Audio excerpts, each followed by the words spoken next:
Joe, this, of course, all is great fodder for many. I did enjoy that you were able to write a complete fantasy about this. So rather than an opinion on anything going on, you just made up a diary. I did. Barnaby Joyce on his way to Prime Ministership. I did. What does the editor say when that's what you're about to? That was the editor's idea. No, it was. I often like to just inhabit the minds of. I've mind read the Prime Ministerial dog Toto and presented some insights from her as well. But the headline that got me, so I'm a subscriber to the Daily Telegraph, obviously, out of my own hard-earned, and landing in my inbox was this incredible headline that just said, "Could Barnaby Joyce be One Nation's first PM?" And I'm like, praise Jesus, I hope so, because that would just be the best fun ever. And that was the headline on the story as well. It was sat down with a big interview with the Sunday Telly. And where he did just ever so slightly leave the door open, maybe tiny running again crack, in the lower house. And to be fair, right. if they're going to be running at 30%, they're going to need a pretty big face to be the front of it. He can't be Prime Minister from the Senate, can he? So again, I had to basically get my head around how that would actually work. How would it work with Pauline as the leader of the party, but Barnaby as the first Prime Minister? I mean, wouldn't Pauline have something to say about that maybe? And then how you actually get there, how you get the seats.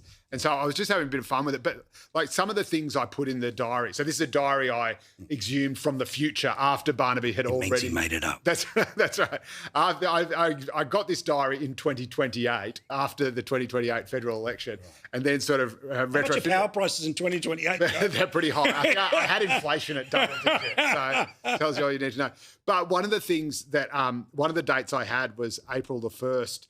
2025 as the final autumn sitting day, and that's when Angus Taylor would roll Susan Lee. And lo and behold, the next day I read in the newspaper that that's actually the date that they're considering. All right. And so if you want any proof that this farce is really actually stranger than farce, stranger than satire, more as always, a good reason to be subscribing to the Daily Telegraph, and all of the services are available to you. Now, a couple of things before we get to anything that's been big news.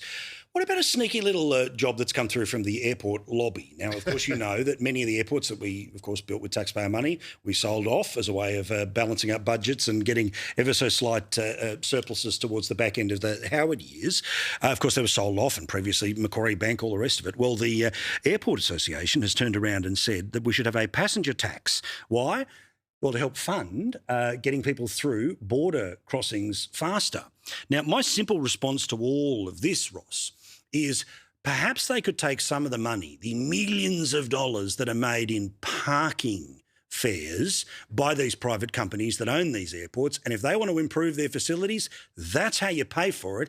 I don't want to be taxed on top of the tax that I pay, well, obviously to the government, but then to the private company for the privilege of going to an airport. I read the same article and I was amazed. We are already taxed. I didn't know how much departure tax or incoming tax was there. But the thing, government stats was what got me, how they say it's 72 seconds normally to get through immigration, except the time you wait in line and accept anyone that takes more than 3 minutes because we don't count that and skews the figures.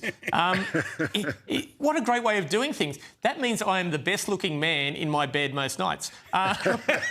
This is just an amazing way of doing things, but everyone should pay, you know, for all of these different things except the business. But if you're going through and you're already getting taxed and the government isn't getting enough to get you through quicker and efficiently. I was in Singapore airport when taking little Leo, I think he was about 8 years old. When we were waiting in line so long, he just took off and he mulled a gate. We almost had the airport shut down because he ran through security.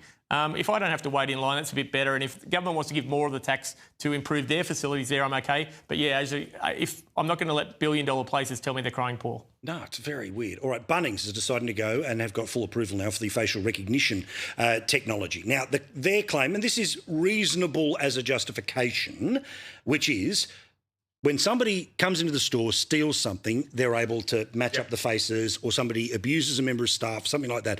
But facial recognition when you go to Bunnings, mate. This is a little creepy for me. It's a little bit creepy. It's probably also just a little bit inevitable. It's going to be happening everywhere. I mean, we've had the debate about CCTV in the past, and you know, the truth is that this is how cops catch crooks, and I think that's a good thing.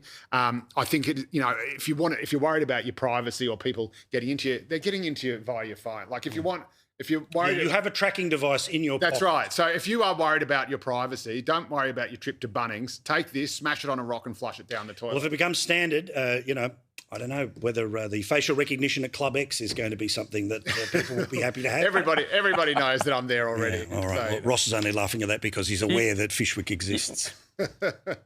And you just got to duck the chairs when they're thrown at you. Yeah, but anyway. Yeah, correct.